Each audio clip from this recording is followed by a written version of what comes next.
I dropped my husband off at the airport, thinking it was just another business trip, but just as I was about to leave, my 6-year-old son squeezed my hand tight and whispered, "Mama, don't go back home. This morning I heard Daddy planning something really bad against us. Please believe me this time." I believed him, and we hid, and what I saw next made me panic.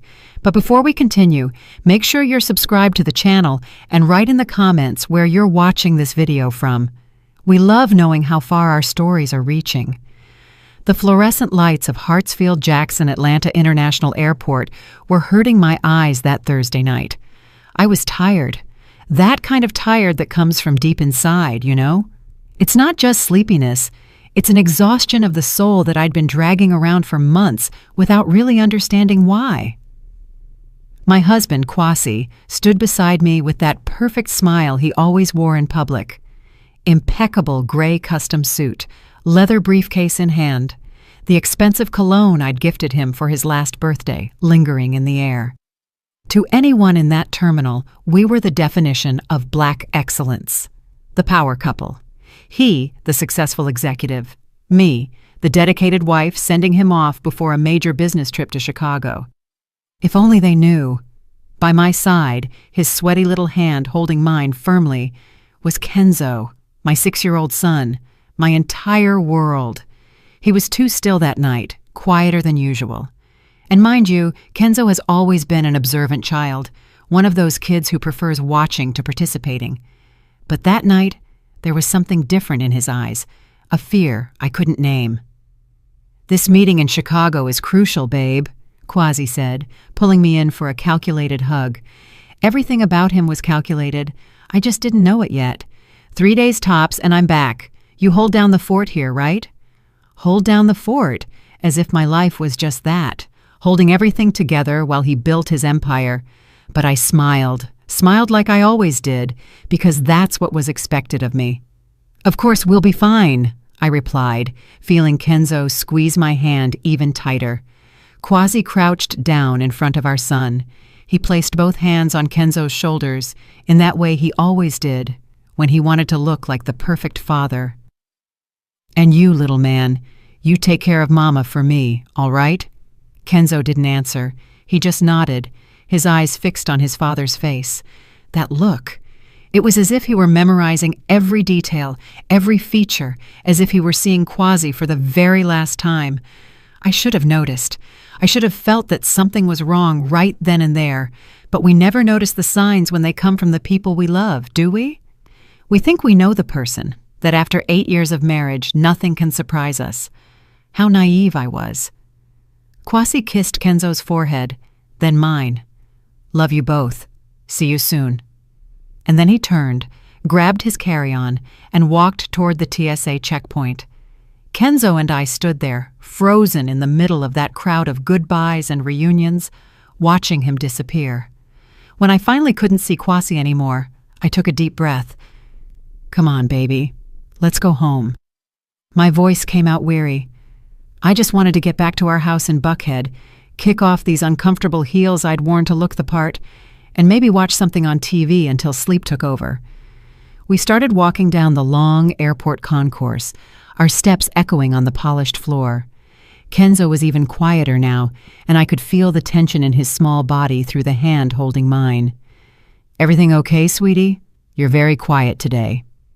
He didn't answer immediately. We kept walking, passing the closed shops, the flight monitors, people rushing with rolling suitcases. It was only when we got near the exit, when the automatic glass doors were already in sight, that he stopped. He stopped so abruptly, I almost tripped. "Kenzo, what's wrong?" That's when he looked at me. And God, I will never forget that look. It was pure terror, the kind of fear a 6-year-old shouldn't even know exists. "Mama," he whispered, his voice trembling, "we can't go back home." My heart did a strange flip in my chest. I crouched down in front of him, holding his little arms. "What do you mean, baby? Of course we're going home. It's late. You need to sleep, don't you?" His voice came out louder, desperate. A few people turned their heads to look at us. He swallowed hard and continued, now in an urgent whisper. "Mama, please, we can't go back. Believe me this time, please. This time. Those 2 words hurt because it was true. Weeks ago, Kenzo had told me he saw a strange car parked in front of our house. The same car, 3 nights in a row. I told him it was a coincidence. Days later, he swore he heard Daddy talking quietly in his home office about solving the problem once and for all. I told him it was business stuff, that he shouldn't listen to grown-up conversations. I didn't believe him. And now he was begging me, tears starting to form in those deep brown eyes. This time, I believe you, Kenzo. Explain to me what's going on. My voice came out steadier than I felt inside. He looked around as if afraid someone might hear him. Then he pulled my arm, making me lean in even closer to him, and whispered in my ear. This morning, really early, I woke up before everyone else. I went to get water, and I heard Daddy in his office. He was on the phone. Mama. He said that tonight, when we were sleeping, something bad was going to happen. That he needed to be far away when it happened. That we weren't going to be in his way anymore. My blood ran cold. Kenzo, are you sure? Are you sure about what you heard? He nodded desperately. He said there were people who were going to take care of it. He said he was finally going to be free. Mama. His voice. It wasn't Daddy's voice. It was different. Scary.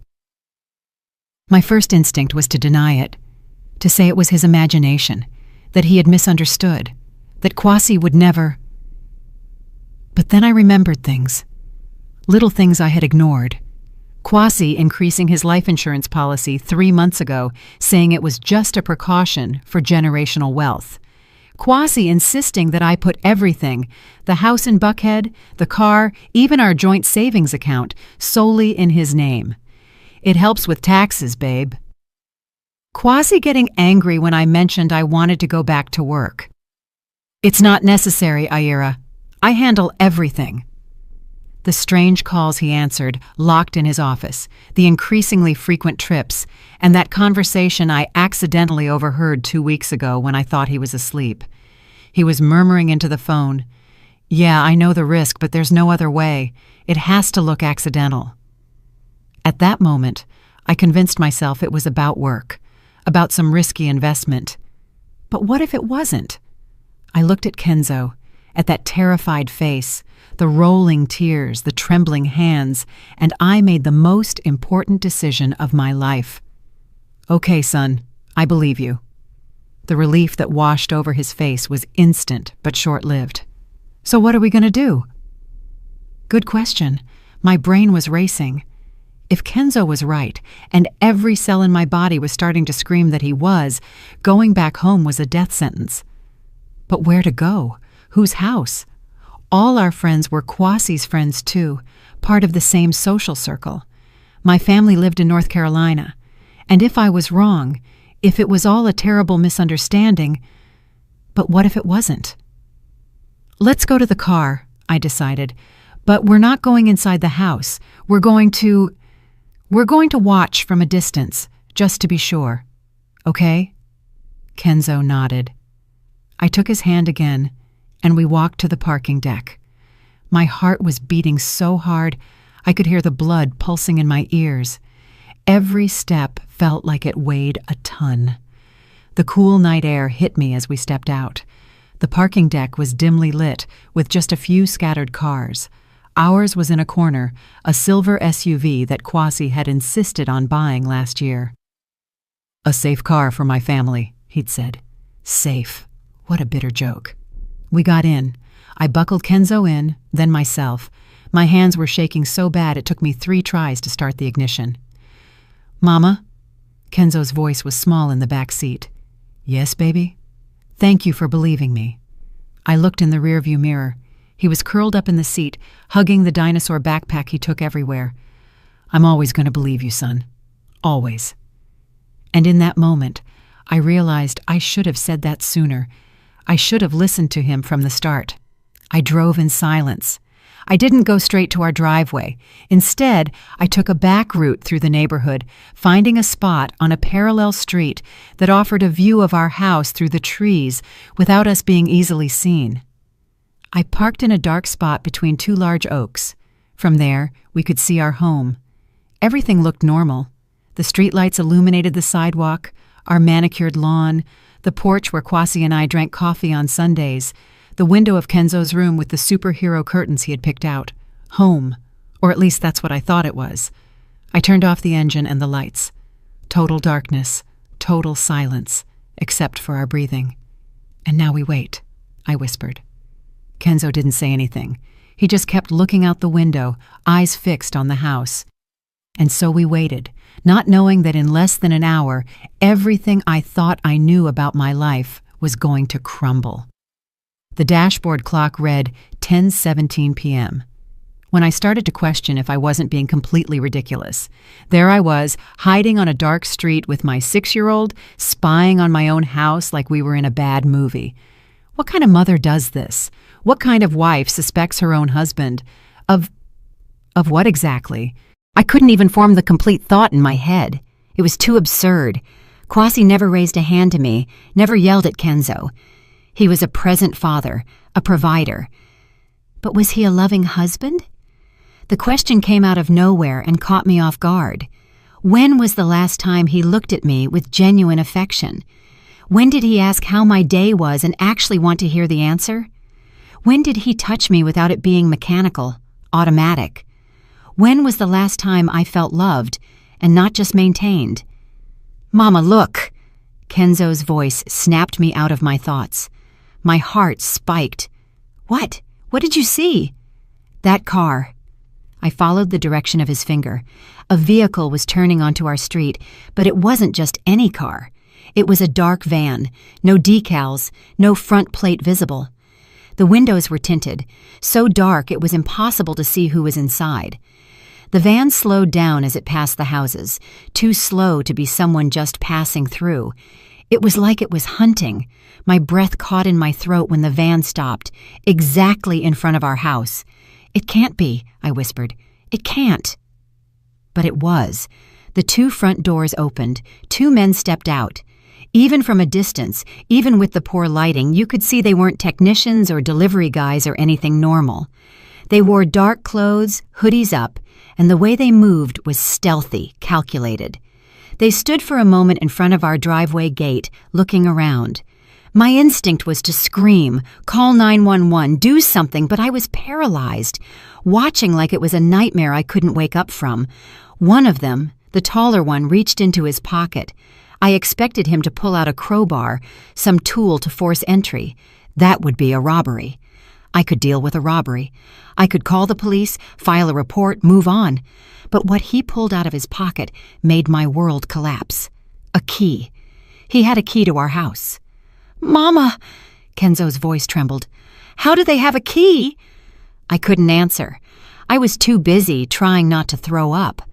The man unlocked the front door as if he owned the place. No forcing, no breaking, simply unlocked it. Only 3 people had a key to our house.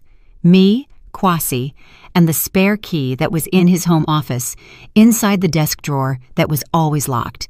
The 2 men entered my home, into the house where I slept yesterday, where I made grits and eggs for Kenzo this morning, where I felt safe. They didn't turn on the lights. I could see flashlight beams dancing behind the curtains. They were looking for something, or worse, they were preparing something. I don't know how long I sat there, frozen, watching. It could have been 5 minutes or 50. Time had lost meaning. All that existed was that vision. 2 strangers inside my house with keys only my husband could have given them. Then I smelled it. At first I thought I was imagining it, but it got stronger. A chemical smell, pungent, gasoline. "Mama, what's that smell?" Kenzo asked. And that's when I saw smoke. It started small, just a thin thread coming out of the living room window, then another from the kitchen window. And then I saw the glow. That sinister orange glow that can only mean one thing: fire. "No."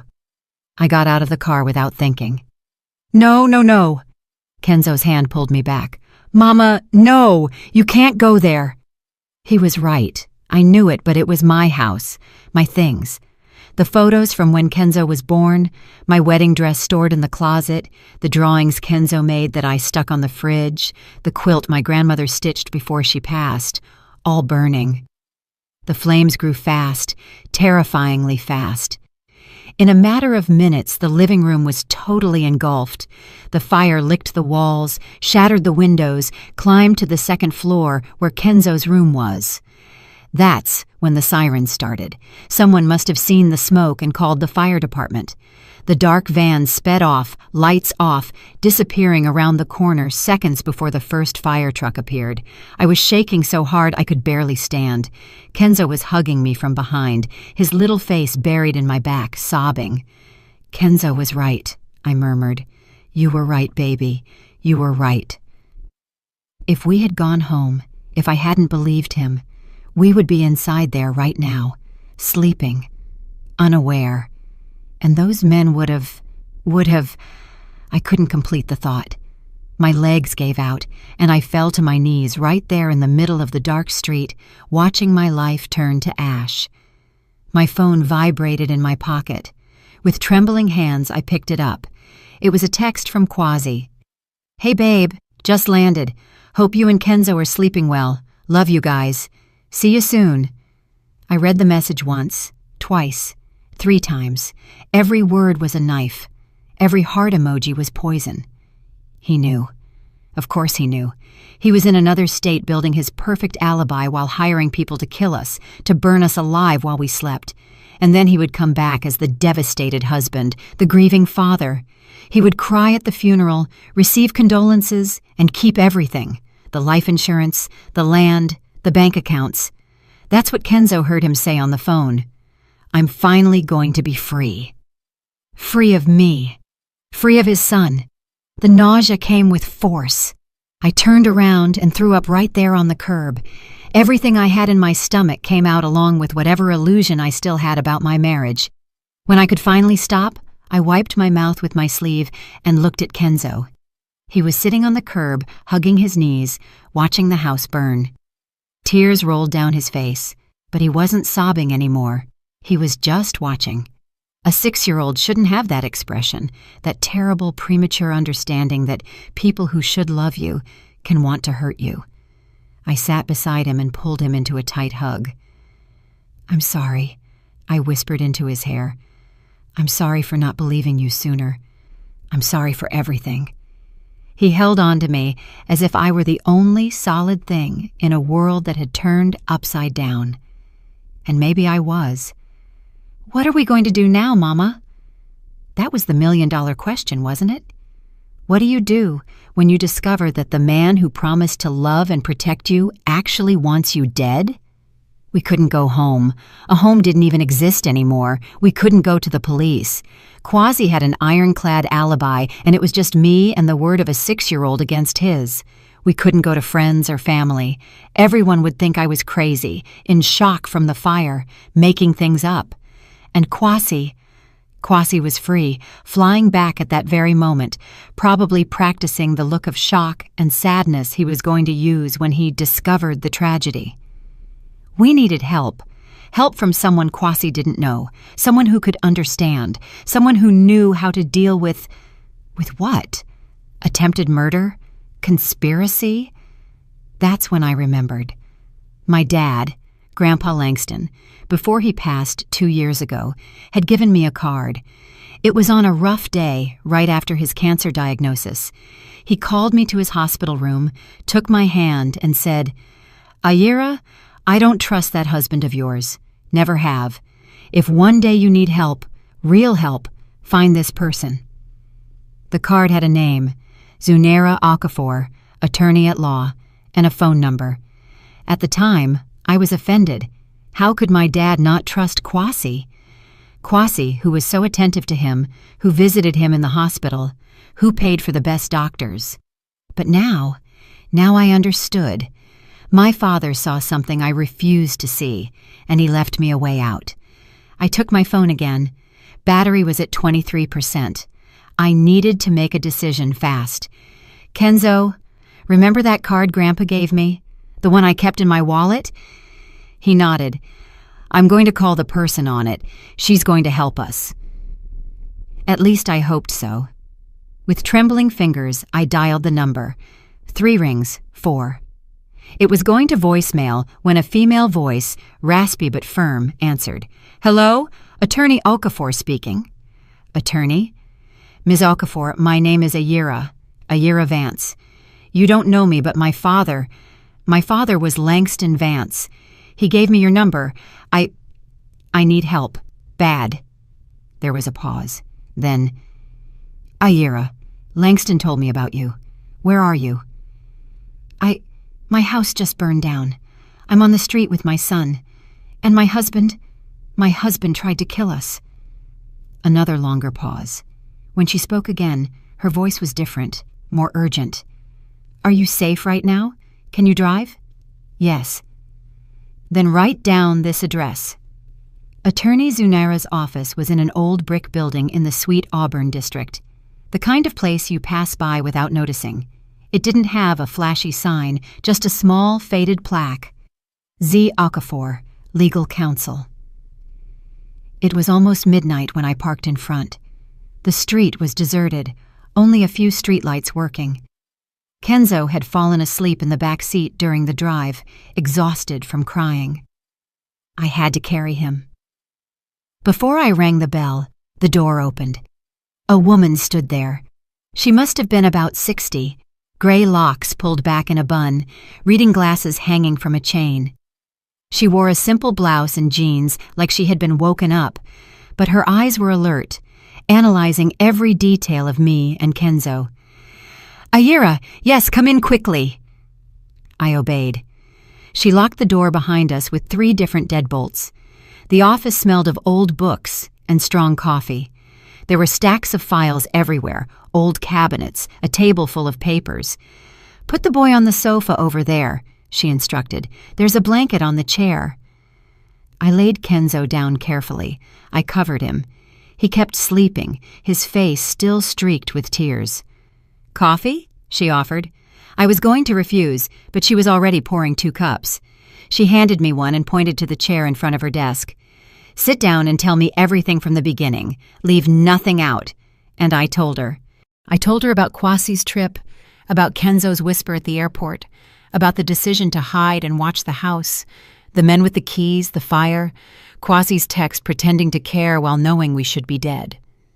Attorney Zunera didn't interrupt me once. She just listened, fingers interlaced under her chin, eyes fixed on me. When I finished, she stayed silent for a long moment. "Your father asked me to look out for you if something like this happened," she said finally. "Langston was a very smart man. He noticed things about your husband that you didn't want to see." That hurt, but it was true. He knew Kwasi was capable of this? He suspected Kwasi wasn't who he pretended to be, that he married you for access, that he was dangerous. She took a sip of coffee. "Langston left me some things, documents, information about you and about Kwasi. I thought I'd never need to use them, but..." She got up and went to a locked cabinet. She pulled out a thick folder and returned, placing it on the table between us. "Your father hired a private investigator 3 years ago, discreetly, to check into Kwasi's business dealings." My heart shrank. "And what did they find?" "Debts? Lots of gambling debts, mostly. Your husband has a serious problem, Ayira. He owes loan sharks, underground casinos, very dangerous people." She opened the folder, showing bank statements, photos, reports. "His businesses have been bankrupt for 2 years. He's been using the money from the inheritance your mother left you to plug the holes, but that's almost all gone." I felt like I'd been punched in the stomach. My mother's inheritance.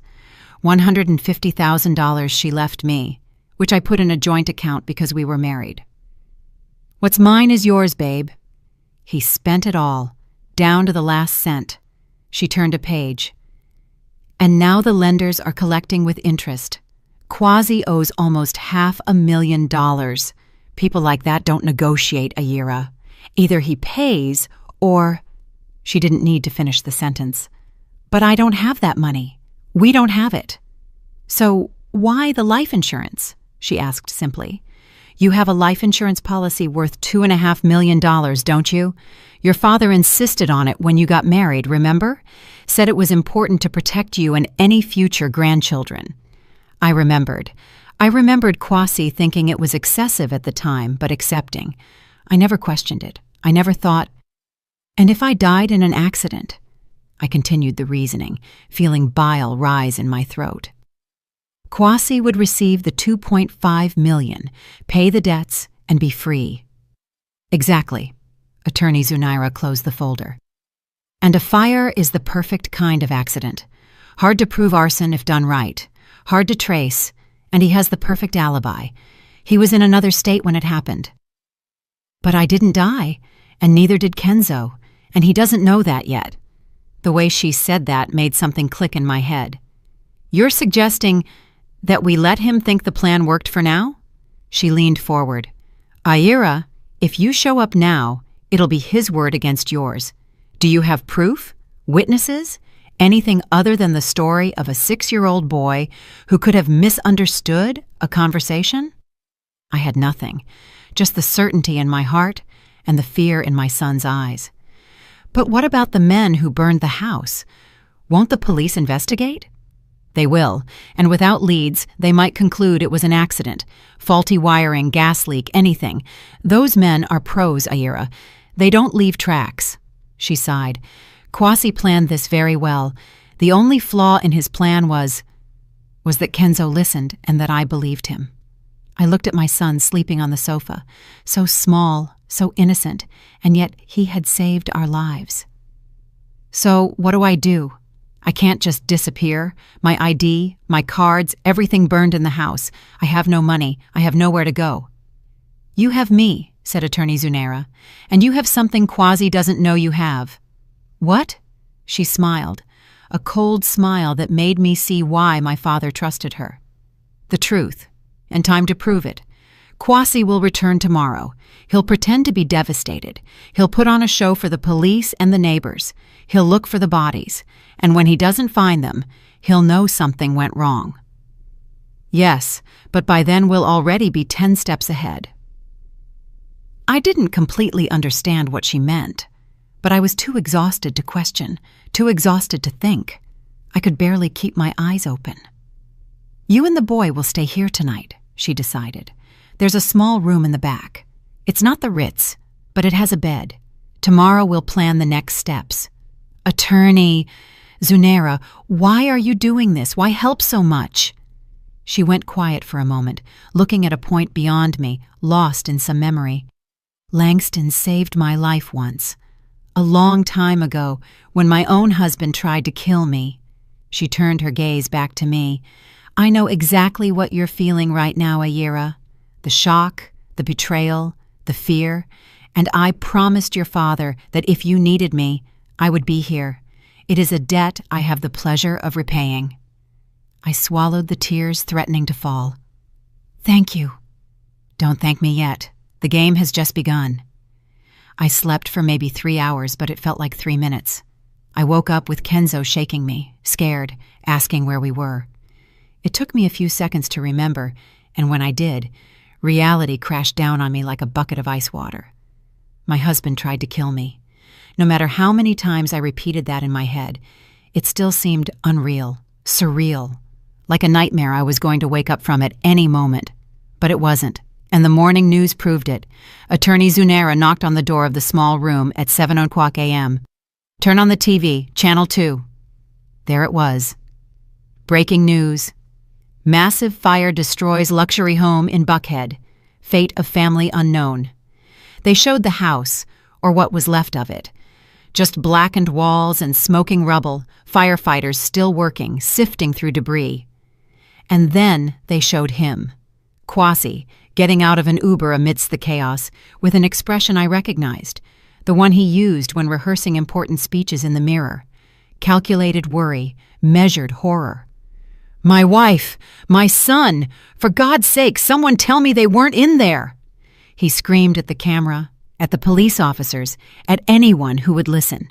The reporter explained that he was traveling for business, had just landed, and came straight to the scene. A desperate husband searching for his missing family, she narrated with that serious news anchor voice. I felt Kenzo shrink beside me.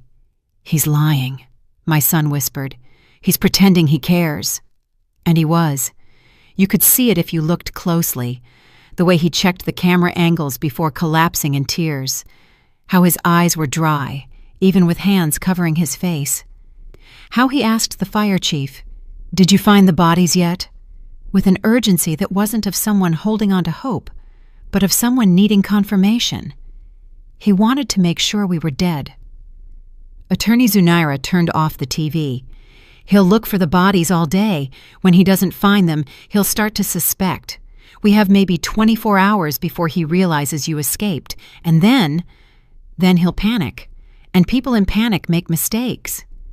She sat on the edge of the bed. "Ayira, I need you to tell me, do you know the combination to the safe Kwasi has in his office?" I thought for a moment. "I know it. It's his birth date. Too obvious, but it works. He keeps important documents there." "I think so." I never paid much attention. "We need those documents, especially if he's stupid enough to have kept something linking him to the men he hired." "But how? The house is swarming with police right now." "It will be for a few hours. But at night, when he goes to a hotel, because he won't want to sleep in a burnt shell, we can get in." I looked at her like she was crazy. "You want me to break into my own house?" "Technically, it's not breaking and entering if you live there." She smiled that cold way again. "And besides, we're going to need proof, evidence, something solid that proves Kwasi planned this." "I'm going with you," Kenzo said suddenly. "No way. You're staying here, baby." "Mama, I know where Daddy hides things." His voice was small but determined. "There are places you don't know. I know because I watch. I always watch." And he did watch. My quiet son, who everyone thought was shy, was actually incredibly observant. He noticed things I missed. "He's right," Attorney Zunaira nodded. "Children see what adults ignore. If there's something hidden, he'll know where to look." I didn't like the idea. I didn't want to expose Kenzo to danger again, but I also knew we needed evidence, and time was running out. The day passed slowly. We stayed locked in the office watching the news, watching Kwasi perform his theater. He gave interviews to 3 different channels, always with the same story. A devastated businessman searching for his family, a father's hope, the anguish of not knowing, lies, all lies. Through security cameras in the neighborhood that Zunaira had access to through a contact, we watched Kwasi be taken to the precinct to give a statement. We saw him return and stand in front of the destroyed house for hours, talking to neighbors, to police, to anyone who appeared. And then, finally, when the sun started to set, we saw him get into a car and leave. "Now," said Attorney Zunaira. She gave me dark clothes, gloves, a small flashlight. Did the same for Kenzo. We looked like thieves about to commit a burglary, and in a way, that's exactly what it was. We drove in silence to the edge of the neighborhood, but we didn't go in through the front. Zunaira knew a passage in the back where the wall was lower and there were no cameras. "Benefits of having defended the developer in his divorce," she explained. We scaled the wall. Well, she and I climbed. We lifted Kenzo over. On the other side, it was dark. The smell of smoke was still strong. 20 minutes, whispered Zunaira. "Get in, get what you need, get out. I'll stay here watching." I took Kenzo's hand and we walked to the house, or what was left of it. The back door, the kitchen one, was partially burned but could still be opened. We entered. God, the destruction was total. Blackened walls, ceiling partially collapsed, the smell of ash and chemicals.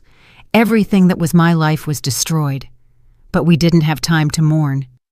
"The office," I whispered to Kenzo. "Where is it?" He guided me, passing through the destroyed living room, going up the precarious steps of the staircase. Kwasi's office was on the 2nd floor, and miraculously, it hadn't burned as much as the rest. The door was jammed, but I managed to force it open. The safe was there, embedded in the wall behind a painting that had burned away. I entered Kwasi's birth date. Beep, green light, open. Inside were documents, a lot of cash, probably for illegal payments, and an old burner phone. "Take everything," Kenzo's voice sounded from the other side of the room. "Mama, look here." He was pointing under a loose floorboard, a hiding place I would have never known existed. I lifted the board. Inside was another phone, a black notebook, and an envelope. I grabbed everything in a rush, stuffing it into the backpack I had brought. "Let's go, quick." We were almost at the door when we heard voices downstairs. "Are you sure nobody's here?" "Yeah, police already released the site. We're just double-checking." My blood froze. I looked at Kenzo. He was pale. We couldn't go down. Whoever it was blocking our only exit. I grabbed Kenzo, and we squeezed inside the office closet. My heart was beating so hard I was sure they would hear us. Through the slat in the closet door, I could see flashlight beams coming up the stairs. 2 men, not police. I recognized the voices. They were the same men who had set the fire. "Boss said to verify if the job was finished," said one of them. Deep voice, southern drawl. "Seems they didn't find bodies yet." "Impossible. The fire was hot enough that nothing would be left. Maybe they already took him to the morgue." "Better make sure. Check the rooms." I heard steps separating, one going toward the master bedroom, another coming in our direction. The office door opened. Kenzo squeezed my hand so hard it hurt. I bit my lip not to make a sound. The man entered, flashlight sweeping the room. It stopped on the open safe. "Yo, Marcus, come look at this." The other guy appeared. "What happened?" "Safe's open. Wasn't like that when we left." "You sure?" "Absolutely. We didn't even touch the safe, just lit it up and left." Tense silence. "Someone was here," concluded the one named Marcus. "Recently, the dust around it is disturbed. Think it was the cops?" "Cops don't steal cash. And look, there are small footprints." He pointed the flashlight at the floor. "Too small to be an adult." My stomach dropped. "A kid," the first man said slowly. "You think?" "I think we got a problem." Marcus pulled a phone from his pocket. "I'm calling the boss. He needs to know." I couldn't allow it. If he called Kwasi, if he told him someone had been there, that possibly we were alive. But what could I do? I was locked in a closet with my 6-year-old, unarmed, trapped. That's when I heard the scream. It came from outside, a female scream, loud, full of terror. "What the hell was that?" Marcus bolted down the stairs. The other man followed. I didn't waste time. I picked up Kenzo and ran. I went down the stairs so fast I almost tripped. The back door was open. They must have come in through there. We ran to the wall. Zunera was there, panting. "Was that you who screamed?" I asked as I helped her jump the wall. "I needed to get them out of there. Did it work?" "Yes." I showed her the backpack. "I got everything." We ran to her car, parked 2 blocks away. Only when we were inside, doors locked, engine running and driving away, could I breathe. "Those men saw that someone touched the safe," I said. "They'll tell Kwasi." "Excellent." I looked at her like she was crazy. "What do you mean, excellent?" "Now he'll know you're alive. He'll know you have the evidence. He'll panic." She smiled while driving. And people in panic do stupid things. I don't know if I agreed with her logic, but I was too exhausted to argue. Back at the office, we emptied the backpack onto the desk. Documents, phones, money, the black notebook. Zunera took the notebook first, opened it, started reading, and the more she read, the wider her smile became. "Bingo," she murmured. "What is it? Is your husband meticulous or just dumb? Probably both." She turned the notebook toward me. "Look at this. Dates, amounts, names. He documented every cent he borrowed, from whom and when he had to pay. He even had notes about conversations with the loan sharks. I scanned the pages. Everything was there, every debt, every threat he received. And then, on the last pages, final solution. Ayura's life insurance, 2.5 years. Accident has to look natural. Contact, Marcus. Service, $50,000. Half up front. Date, Novi 21. That was today. Or rather, it was yesterday. He wrote everything down, I whispered, incredulous. Why would anyone do that? Insurance, explained Zunera. If something went wrong, he could use this as leverage against the guys he hired, prove they were involved too. She picked up one of the phones. And I bet on these burners there's even more evidence. Texts, calls. It took all night to examine everything. The phones were password protected, but Zunera had a tech guy contact who managed to unlock them. And there it all was.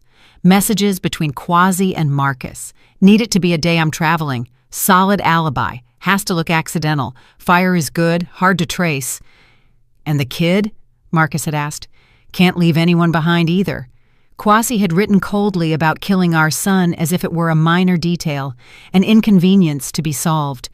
I felt hate growing inside me, a cold, sharp hate. I was no longer the woman who had married believing she had found love. I was a mother protecting her child. And mothers are dangerous when their children are threatened. Is this enough to arrest him? I asked.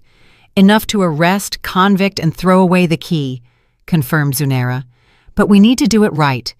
If we hand this to the wrong police, Quasi has enough money and connections to make it disappear, or worse, to make you disappear. So, what do we do? She thought for a moment. I know an honest detective. Detective Hightower. Homicide. Incorruptible. If we present the case to him with all this proof, Quasi has nowhere to run. When? Tomorrow morning. But before that... She looked at her phone. Your husband has already tried to call you 7 times in the last hour and sent 15 texts. I picked up my phone.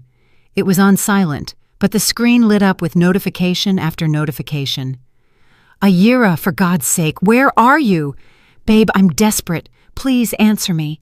Police said they didn't find your body. Where are you? Are you hurt, Aira? Answer me. And the most recent one sent 5 minutes ago. I know you're alive. And I know you took the things from the safe. We need to talk. Urgent. The mask had fallen. He knows, I said. Perfect. Answer him. What? Are you crazy? Answer him. Tell him you want to meet him in a public place tomorrow morning. Why? Zunera smiled. That smile I learned to fear and admire at the same time. Because we're going to give him a chance to hang himself. I typed the response with shaking fingers. Centennial Olympic Park, near the fountain. Tomorrow, 10 a.m. Come alone. Quasi's reply came in seconds. I'll be there, Aira. We need to talk. Things aren't how you think. Things aren't how you think. As if I were the crazy one in the story. As if I hadn't seen 2 men torching my house with my own keys. Perfect, said Zunera. Tomorrow morning you meet him, but you won't be alone. She explained the plan. It was risky, maybe insane, but it could work. Detective Hightower agreed to help when she called and explained the situation. He would put plainclothes officers in the park, wiretaps, cameras. All we needed was to make Quasi confess.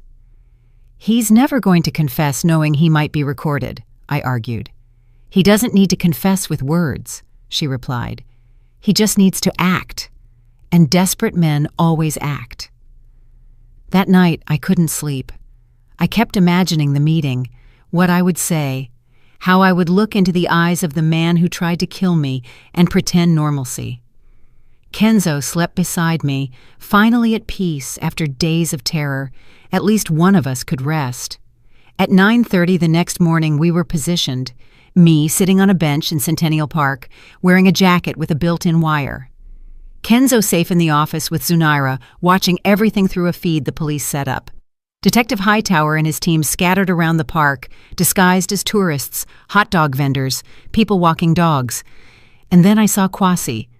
He showed up promptly at 10 o'clock a.m. He wore wrinkled clothes, probably the same from yesterday, deep, dark circles under his eyes, unshaven beard. For the first time since I met him, he looked human, vulnerable. But I knew the truth. He saw me and practically ran over. Aira, thank God you're okay. He tried to hug me. I stepped back. Don't touch me. The mask slipped for a second. I saw rage in his eyes before he reverted to expressing concern. Babe, I know you're scared, but you have to listen to me. Listen to you? Listen to you say what, Kwasi? That it was all a mistake? That the men who burned our house with our keys were just burglars? He blinked, calculating. You saw. I saw everything. I was there. Kenzo and I saw everything. He went pale. He looked around nervously. Not here. Let's go somewhere private. I'm not going anywhere with you. I kept my voice steady, even though my heart was racing. Talk here. Now. Why did you try to kill me? I didn't. It wasn't like that. He ran a hand through his hair. Ayira, don't you understand? I'm in trouble. I owe a lot of money to very dangerous people. They threatened you? They threatened Kenzo? So you decided to kill us instead? What logic is that? No, I was going to get you out of the country. With the insurance money, we could start over somewhere else, far from those guys. It was a lie so blatant I almost laughed. You're talking about the insurance that only pays out if I die? He froze. He realized the mistake. Ayira. He changed tactics. His voice became threatening. You took things from my safe. I need you to give them back. Now. The black notebook? The evidence that you planned everything? You don't understand what you're doing. If you give that to the police, I go down. And if I go down, the guys I owe will come after you. Either way, you're not safe. But at least it won't be you trying to kill me. The rage finally exploded. You were always so naive. You think I married you why? For love? You were a spoiled girl with daddy's money. It was just for that. It hurt. Even knowing it was true, it hurt to hear it. And Kenzo, our son? Also just for interest. The brat.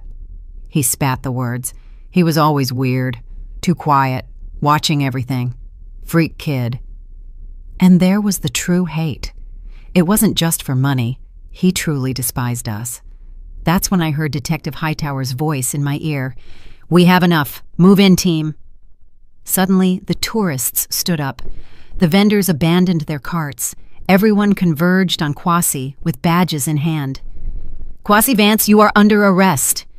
His face went through 5 emotions in 3 seconds.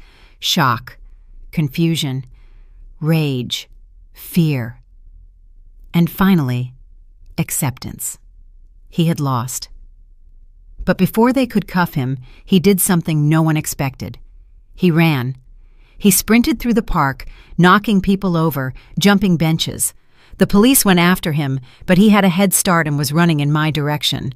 I didn't have time to react.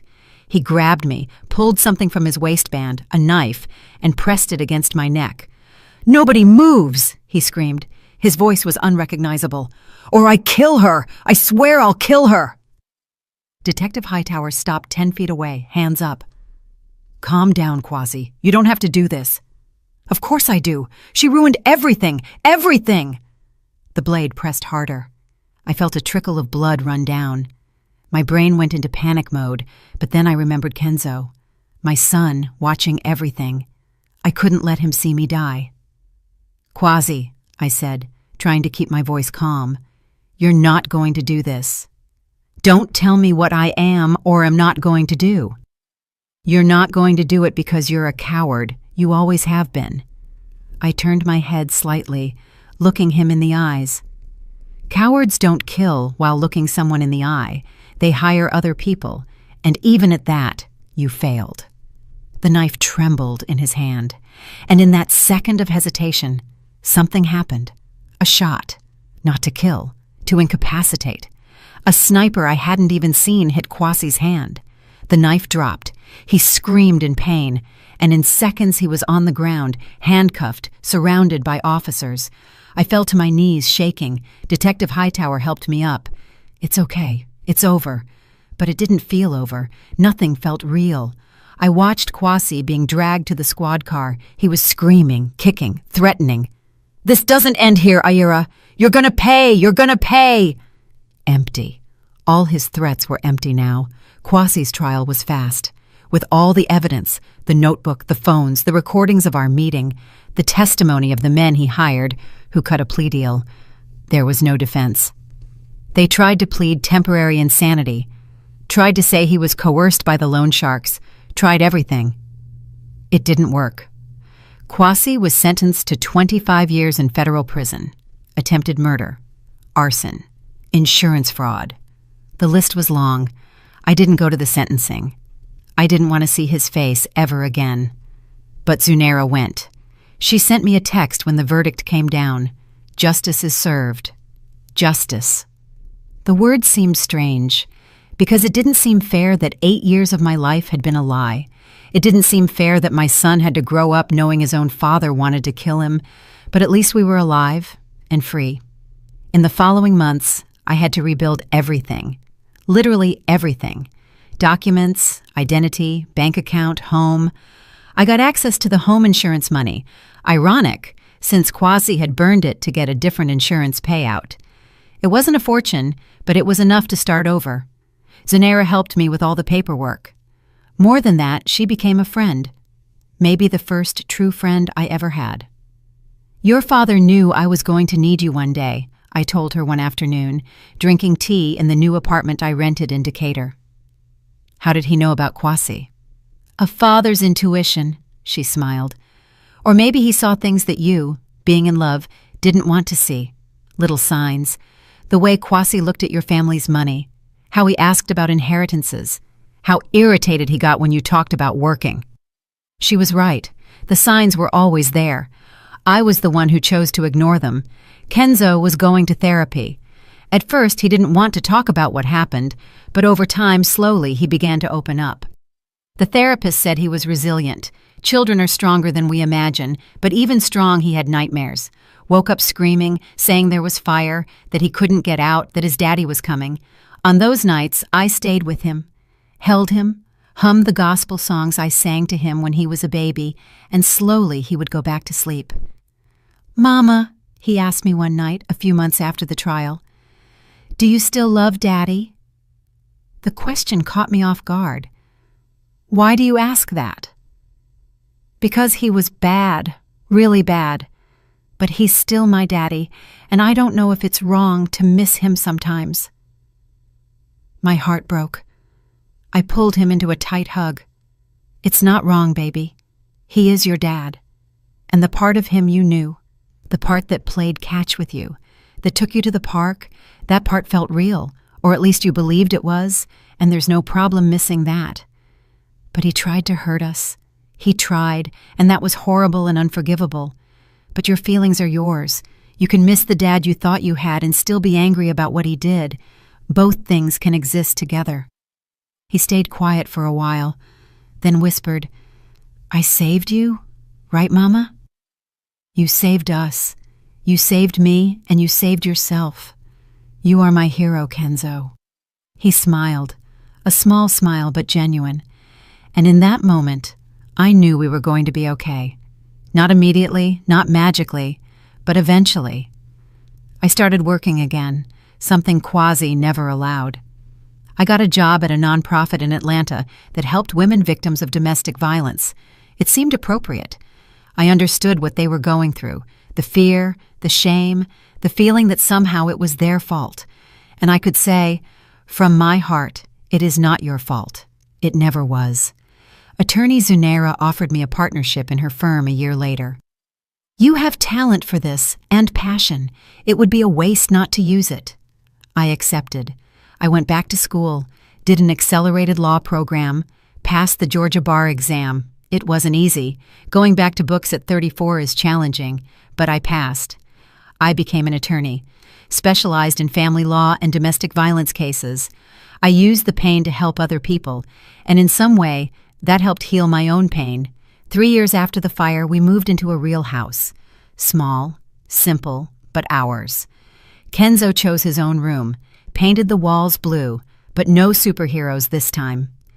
"Mama, I'm grown now." He filled it with posters of black astronauts and scientists. "When I grow up, I'm going to be an engineer," he announced, "or an architect. Haven't decided yet." I laughed. "You can be both. Seriously, you can do that. You can do anything you want, son." And I believed that, because we had survived the impossible. What was a little ambition compared to that? Every now and then, I thought about Kwasi, mostly when I signed the divorce papers, which he contested, of course, but lost. or when I saw news about him in prison. Apparently he wasn't adapting well. I felt pity, not rage sometimes, but mostly nothing. He had become irrelevant, a footnote in my history, not the main chapter. Life went on. Kenzo grew. I grew with him. I learned to trust again, not blindly, never blindly again, but with wisdom. I learned that red flags exist for a reason, that listening to your intuition isn't paranoia. And I learned that sometimes the people we love the most are the ones who can hurt us the most. But I also learned that we can survive that, and even grow. Today marks 5 years since that night at the airport. 5 years since Kenzo whispered, "Don't go back home," and changed our lives forever. I'm sitting on the porch of our house, drinking coffee. Kenzo, now 11, is in the living room doing homework. It's Saturday, but he likes to get ahead on his work. "Mama," he shouts, "can I go to Malik's house after lunch?" "You can, but be back before 6. "Okay." I smile at my coffee. He has friends now, good friends. He stopped being that quiet, scared boy. He's still observant, always will be, but he also laughs, plays, lives like every child should live. My phone rings. It's Zunaira, or rather, Auntie Z. We dropped the formalities a long time ago. "Good morning. You up early today?" "I have news," she says. I can hear the smile in her voice. "Remember that case we took last month? Mrs. Johnson?" I remember. 40 years old, abusive husband, 3 kids, no money to leave. We did it. Protection order granted. She and the kids are already in the shelter, safe. I close my eyes, feeling that warmth in my chest. That's good. That's really good. That's why we do this, right? For these moments. Yes. We hang up, and I stay there thinking about how many women we've managed to help over these years. How many children we saved. Not in such a dramatic way as Kenzo and I were saved, but saved nonetheless, from toxic relationships, from abuse, from dead-end situations. We transformed our tragedy into purpose. "Mama?" Kenzo appears at the screen door. "Can I ask you something?" "Always." He sits in the chair next to me. He's bigger now, growing too fast for my liking.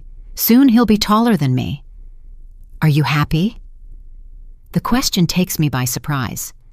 "I am. Why do you ask?" He shrugs. "Just wanted to know. Because of everything that happened. I thought maybe you'd stay sad forever." I take his hand. It's not so tiny anymore. I was sad for a while. Yes. And I still get sad sometimes when I remember. But I'm also happy because I have you. I have a job I love. I have real friends. I have a life that I chose, not that someone chose for me. "And Daddy, did you forgive him?" That one is harder. I don't know if I forgave him. Forgiving doesn't mean forgetting or saying everything is okay. Maybe it's more like letting go, not carrying that weight anymore. And in that sense, yes, I think I made it. He nods, processing. I think me too. I don't think about him much, just sometimes when I remember how it was before. But then I remember that wasn't real, and it gets easier. Such wisdom for an 11-year-old, but Kenzo was never an ordinary child. He grew up too fast, saw too many things, but he survived. And more than that, he flourished. "I love you so much. You know that?" I say, hugging him. "I know. Love you too, Mama." He hugs me back, then pulls away. "Can I go back to homework? Only have math left." "Go ahead." He goes back inside, and I stay there on the porch, watching the sun rise in the Georgia sky. I think about how strange life is. 5 years ago, I was losing everything, or thinking I was. The house, the marriage, the security. But actually, I was gaining something more important. Freedom. Freedom to be myself, to make my own decisions, to build a life based on truth, not pretty lies. And yes, it hurts. Sometimes it still hurts. There are nights I wake up sweating, dreaming of fire. There are days I see a man from afar who looks like Kwasi, and my heart races. Trauma doesn't disappear completely. We learn to live with it. But we also learn that we are stronger than we imagine, that we can survive the unimaginable, that we can rebuild from the ashes, literally in my case. My phone vibrates again. A message from the support group I coordinate for survivors. Thank you for the meeting yesterday. For the first time, I felt like I'm not alone. I reply, you never were, and you never will be. We are in this together. It's because of these messages that I do what I do. Because I know what it is to feel alone, trapped, with no way out. And I know what it is to find an outstretched hand when you need it most. Like my father gave me when he left me Zunera's card. Like Zunera gave me when she took me in. Like Kenzo gave me when he had the courage to speak up, even being so small. We don't save ourselves alone. We need each other. And now I give back. I extend my hand to other women who are where I was, and I lift them up. The sun is fully up now. A new day. A new chance. I get up, go inside the house. Kenzo is at the table, concentrated on the numbers. He doesn't notice when I approach and kiss the top of his head. Mama, he protests, but he's smiling. I'm trying to concentrate here. Sorry, won't bother you anymore. I go to the kitchen to start lunch. Something simple. Spaghetti with meat sauce, Kenzo's favorite. While I stir the sauce, I hear him humming in the living room. Humming. A child who witnessed an attempted murder, who lost his home, who saw his father arrested, he is humming while doing his math homework. If that isn't resilience, I don't know what is, and it gives me hope. Hope that no matter what life throws at us, we can survive, we can overcome, we can even be happy again. Not in the same way, not like we were before, but in a new way, stronger, wiser. The oven timer beeps. I turn it off, start serving the plates. Kenzo, food's ready! He comes running like he always does when it's food. He sits at the table with that wide smile. What's for dessert? Ice cream? If you eat all your food first. I can do that in my sleep. We laugh, we eat, we talk about the week, about plans for the weekend, about the science project he's doing at school. Normal things, normal life. And it is beautiful after all. It is beautiful to have that normality again. After lunch, Kenzo goes to his friend's house. I wash the dishes, tidy the house, answer some work emails, routine. Wonderful, mundane routine. In the afternoon, when Kenzo comes back, we watch a movie together. Some silly animation that makes me laugh. He complains it's kid stuff, but he laughs too. And when night falls, when I tuck him in, despite him complaining that he's too big for that, he gives me a tight hug. Mama? Yes? Thanks. For what, baby? For believing me that day at the airport. If you hadn't believed me... But I believed you. I believe in you. He smiles, settles into the bed. Good night, Mama. Good night, my hero. I turn off the light, close the door. And for the first time in 5 years, I don't feel afraid of tomorrow. Because no matter what comes, I know we will face it together, and we will survive, like we always survived. Did you like the story, and which city are you listening from? Let's meet in the comments. If you liked the story, you can support me by sending a super thanks so I can keep bringing more stories like this. Thank you so much for your sweet support. I'm looking forward to your comments on the story. On the screen, you can see 2 new life stories that I highly recommend. There's so much more on my channel. Don't forget to subscribe. See you in the next life story with love and respect.